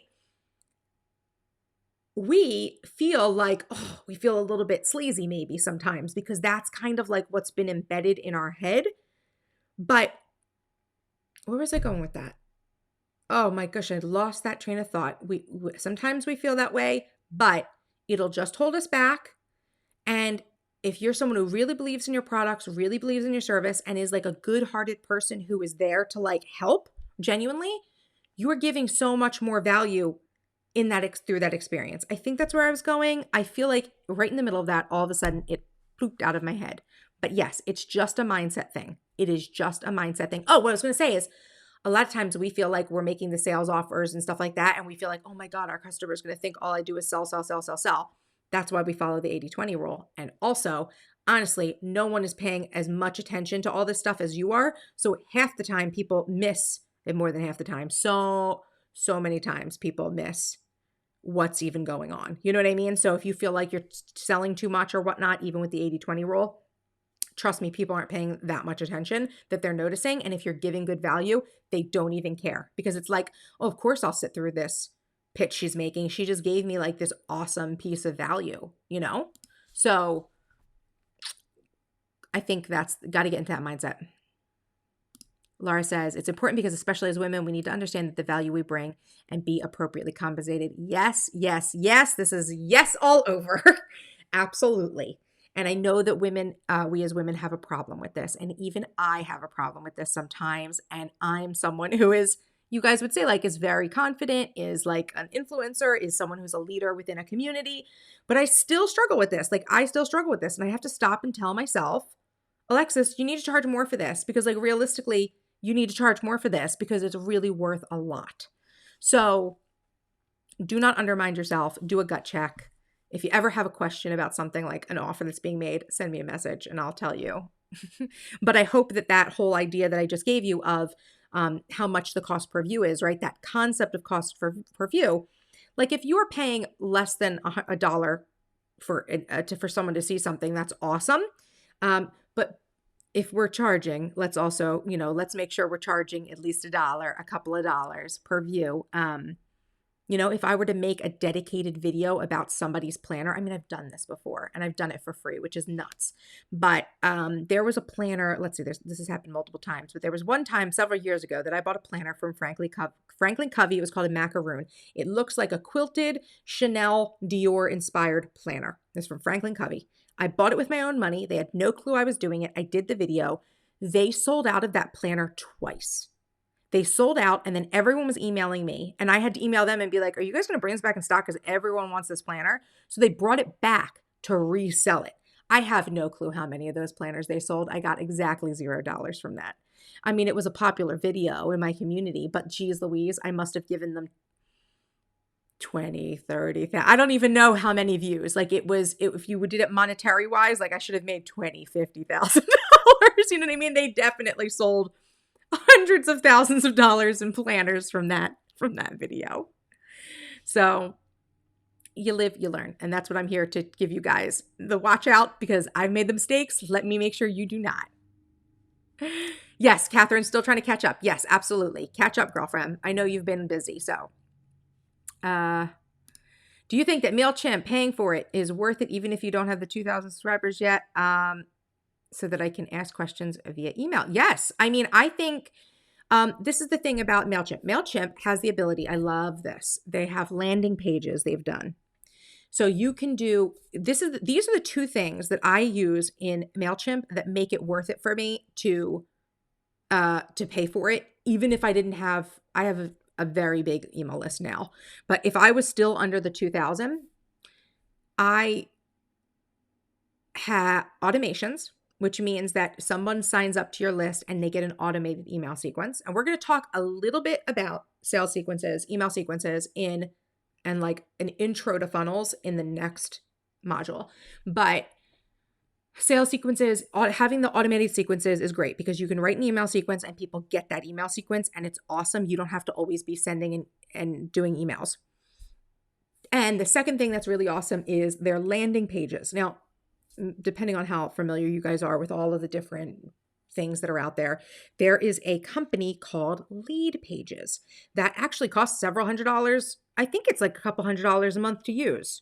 I really think it's like got to be hundreds of dollars a year for sure. I don't know exactly. I just remember when I looked into it once, I was like, I see the value in the Lead Pages, but it was a lot of money that I didn't want to spend. And I knew that I could build Lead Pages out on my website myself.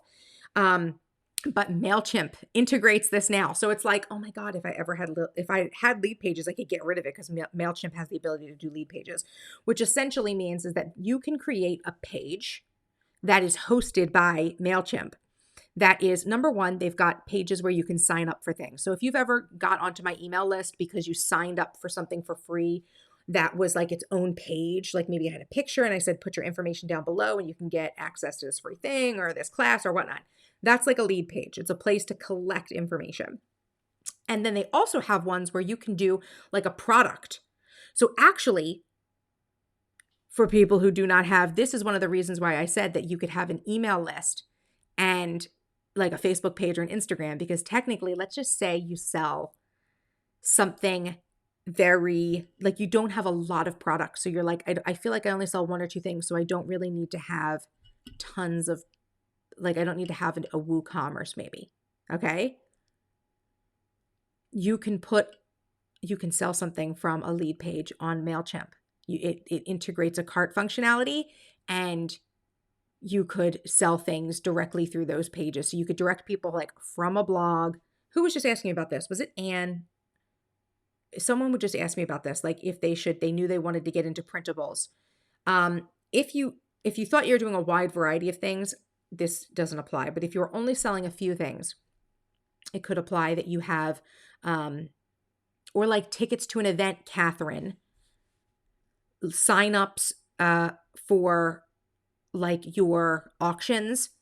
And if you were selling seats to an auction or something like that, I guess you wouldn't sell seats to an auction, would you? But you could create a lead page and you could have a sale, like, or an event or a ticket thing for them to buy, and it integrates into, I think they could do PayPal. I think there's other shopping carts that it can integrate into. So you can literally have MailChimp be the place that's your shopping cart. And then what they can do is they automatically email the person either a link to the product or whatever information about the product afterwards, or you could take that information and then send them a product, whatever it is. So I think MailChimp is worth it, every penny. Because the truth of the matter is like 2000 is kind of a lot of people. Like a lot of people don't even get there for like several years. And you don't even need 2,000 people on the email list to have a 6-figure business, by the way. I know of people who have done like amazing things with very small lists. So here we go. Let's see what I got here. Do you follow those that take this class or a marketing class of yours just to see their marketing growth, or does that mess up your algorithm so they might not be a part of your niche audience? What do you mean? Do you follow? You mean like on social media? Do I follow people? I do not. My rule for my social media stuff is that my social media, some people use social media and they network and they follow a whole bunch of people in their network. I don't. I just don't. When I go on Instagram, I only want to see the accounts that are that I want to see, like in my feed. Of course, like when you guys like sign up and things like that, or if you have questions, I will go check out your feed and give you feedback, right? Because your account is public. I can go see it whenever I want. But I don't follow people. It doesn't mess up an algorithm or anything. To follow people, but it's just, what do I want to see? Like, I personally am not the person who follows everybody to network. That's not what I do. But you know, there are a lot of people do that and there's nothing wrong with it, if that makes sense. I only follow people if I'm really interested in seeing their stuff. Like to that extent, I have friends and family members that I do not follow on social media. So if that kind of like explains how I am about my social media. Off topic, but can you speak a little bit how you make business decisions when there may be more than one option? There isn't a clear right answer. I'm at the flip of a coin point now. Laura, do you want to give us an example? But how do I make business decisions? So, I always feel like this is the way I feel about making decisions in general. I am an Enneagram 8. And something I think I need to give you guys is I did a video a few months back. It was one of the free classes I did, which was personality tests. And I think it's really great to know your personality, especially in marketing. So that's probably like a resource I'll drop in the resources of the module. But I'm an 8, and 8s would rather make a bad decision and have to clean up the mess and go a new direction than take too long thinking about and processing a decision. So some people are very bad at making decisions. I'm not. I look and I just weigh the pros and cons and I see what my feelings are. So when I'm making a choice, and let's say it really is something that I feel like I'm at an impasse, I would likely journal. And say, okay, so I recognize that I'm in an impasse, like Dear Diary, I'm at an impasse right now with this decision. I have these options in front of me. Option 1, option 2, option 3, however many there are. My goal in this entire endeavor is to get this outcome, but I'm not clear exactly which one of the choices to choose. So I will journal out, okay, if I did this option, what do I think would be the future? So I would like kind of do a future writing thing where it's like, okay, so let's say I choose this option. I would do this first, then this, then this, then this. Here are some obstacles I might have to face. But this is a way I can use this to get to my end goal. And I'll do that for each one of the options. And then I would see, like, number 1, I always choose the path of least resistance. So if there's one where it's like, oh, this would be a really easy way, that is what I will do. I like to choose things that are easiest or the most complete ideas. I have a video. Have I shared it maybe already? It's called How to Find Focus as a Multi-Passionate Entrepreneur. And it goes with like how I choose for my business ideas. I can give it to you guys in this module if I haven't shared it already. That it's essentially, that is how I choose between different business decisions, right? Now, the other thing is that I am someone who believes in manifesting, okay? I know some people think it's nuts and crazy. I'm very sorry to tell you this, but it works, okay? Like, it works. If you believe it and you understand how it works, it works. So what I would do is I would take those options, and like I said, I would kind of like write the steps out for like what I think would happen next. And then when I'm in that position, what do I think I'd have to do next, right? So I would be like future casting for each decision. I would usually take the easiest decision. So the easiest decision would be, okay, this is probably the least effort, the least energy, and I can try this first. And I would manifest for that to happen. So I would just start acting like this is the path that actually happened. Like, sometimes I feel like I write out a script for my life and it happens exactly as I wrote it out. It's a little bit, again, we're talking about metaphysics and woo-woo stuff here, but that's often what happens with me. If I just get in alignment with something happening, it generally happens for me. And I found that that's actually one of the things that I feel like I've been doing for a very long time, and I didn't realize what I was doing. So yes, journal it out. This is the outcome I want. These are the options. If I'm doing option 1, I would do this first, then this, then this, then this, and this is how I get myself to that outcome. I write them all out and I choose which one would be the easiest one for me to do. I always go with the easiest. Or like, if you look at them and you see like, oh, here's potential obstacles, maybe the one that would be easiest wouldn't necessarily be the least amount of steps. It could maybe have more steps, but have less potential issues. You know what I mean? And then I just go with what my gut says. I just go with my gut feeling. And I know, being an 8, that it's easier for me to move in a direction and it be a problem, right? And I could say, okay, this wasn't bad. Let me just reel this back in and we'll go this way now, right? Because I would rather do that than get stuck and trapped in a mindset of indecision. Hope that helps. And if you want to share what's going on, Laura, you can. Okay, Laura says lead page is around $400 a year. That's $400 you are going to save if you went to MailChimp. Is there an affiliate link for MailChimp? I don't even know. I never even looked into it. See, this is like, I'm leaving money on the table, aren't I? But I'll look into it.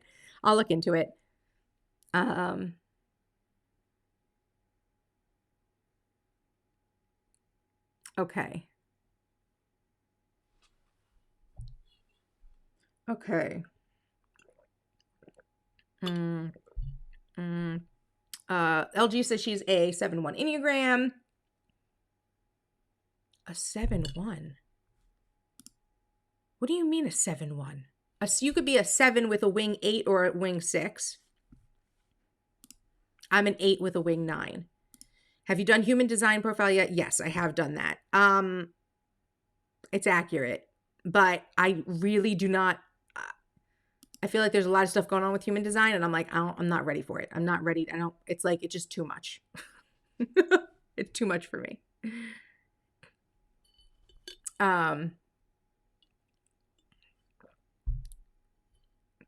Let's see. Malaysia says, yes, it does. I'm the same way that you are. Honestly, I was just wondering how we can make sure we're all on the right track. So I'm glad it's, yep, good. Perfect. Malaysia had asked about how following people. She says, manifesting works 100%. Yep. It does. I know I've been that person who has been like, that's a little bit crazy, but like, we can do it for fun. You know what I mean? Like Mercury retrograde. It's Mercury retrograde right now. But I'm not having communication issues, am I?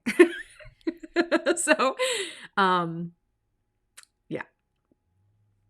Laura says, I'm transitioning from Etsy to my own website and deciding between making fewer planner options in a bazillion sizes versus more options at fewer sizes. Got it. Understood.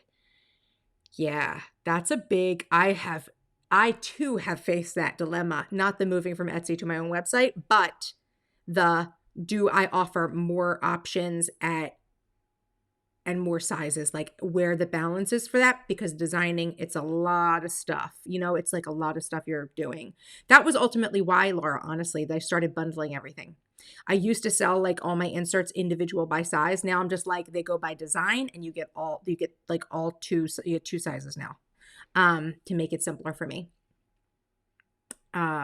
And that I've also done that thing where like I format them so that people could print them in different sizes if they wanted to. But I find that most people just, for me, like a lot of people follow like a lot of people and who buy from me are half letter planners. So I would say that the easier thing to do, truthfully, Laura, might be the following. This is what I would do if I were you, actually. If you want here's some advice. I would stick with offering fewer sizes, trying to format them in a way so that people could print them in different sizes if that's possible, like the way mine are. And you could put an option for people to order a custom size for more money, right? So if it's somebody, you feel like you offer these standard sizes, but if someone wants some other size, you will do the design, you will change it, and you will have it for their size. You'll pay them, they'll pay you a little bit more for doing it, but then you have the size of that ready to go if someone else asked for it in the future. So that would be what I would do, because it's easier probably to get people in line with your sizes that way. You know what I mean? So just decide what the sizes are going to be. You know what I mean? Like I only do personal and half letter, and then half letter can be sized to A5. It can be half letter can go to A5, A4, and full letter. That's what I do. But I know there's all the happy planner sizes and whatnot, but my half letter can be sized to happy planner if you use the directions I give you. That's it. That's my options. But I also sell more than just planner inserts, so I don't want to spend all day on planner inserts,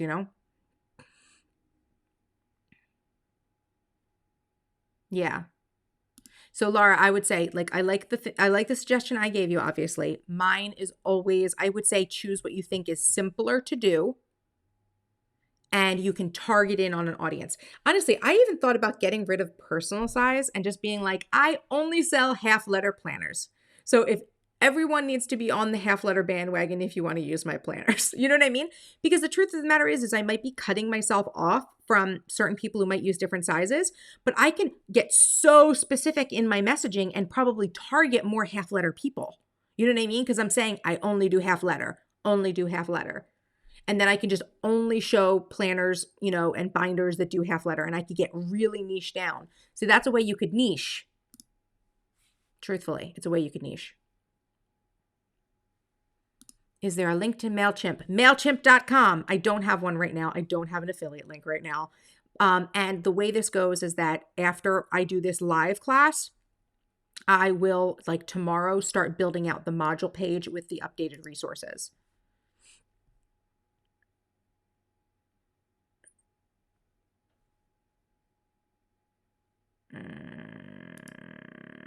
My human design, I am a 1-3 manifester, I think is what it is. No, I'm sorry. 1-3. Did I just say 1-3 manifester? I'm a 1-3 generator. I'm a generator. Not a manifesting generator. Not a manifester. Just a generator. Plain. So, truthfully, this is why I don't really believe in human design, because I'm like, I don't think I'm just a generator, but okay. Okay, so she's legit doing this now. So I'm creating more cover layout options and working on another layout that I'm only doing 2 right now, but on A5. Yep. The width versus depth decisions work is an ongoing journey for me. Absolutely it is. Because this is the thing. Like, this was something that I did a few years ago where like I tried to like cut out as many sales options as possible so I could like get really focused on only selling a few things. But then I personally got bored. So then I brought more things back. But I don't think there's anything wrong with like simplifying your options, especially when you're starting and getting very streamlined, and then adding strategically, because having a crazy product line can become overwhelming.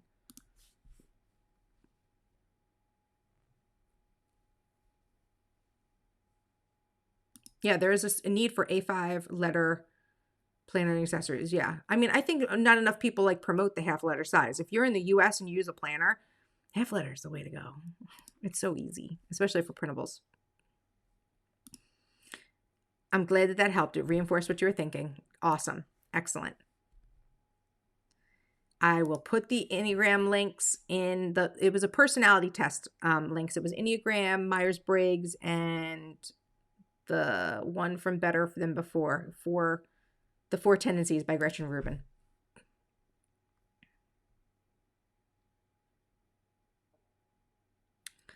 Okay.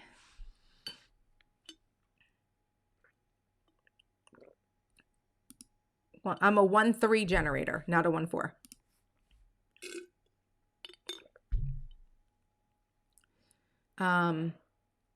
Okay. I'm up to date with the questions. Does anyone have any more questions? We're almost at 2 hours. If you want to wrap up, we can wrap up now. My camera is going in and out. It's because I'm moving my hands too much. Stay still, Alexis. But anyone have any more questions? Or we will wrap up. It's almost 9 for me, but I know some of you guys are in other places where it's like 6, and you're very lucky.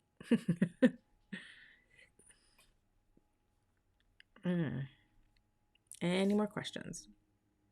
If not, if you guys are good, you can start saying good night, and that way I know that everyone's like, I'm good, and it's not just a lag on my end.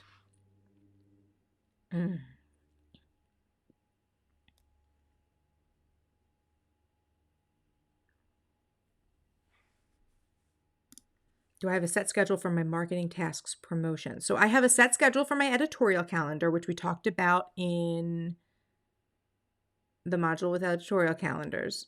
That was module 2. I know you're still catching up, LG. So marketing tasks and promotion. So yes, I do set, I have like for when I'm going to like launch things, when I'm going to put things on sale, things like that. Yes, I work on that on like a quarterly basis. At the beginning of the year, I mark certain things out. And then on like a quarterly basis, I plan more things out for myself. So yes, I do use a schedule for that. Okay. Okay, looks like you guys are all saying good night. So if you guys have any more questions, you can ask me in the comments of this module on the module page or on our chat if you are in a business accelerators right now. And I will see you guys in the group, and I'll see you guys next week for module number 5. Have a good night, everyone. Bye.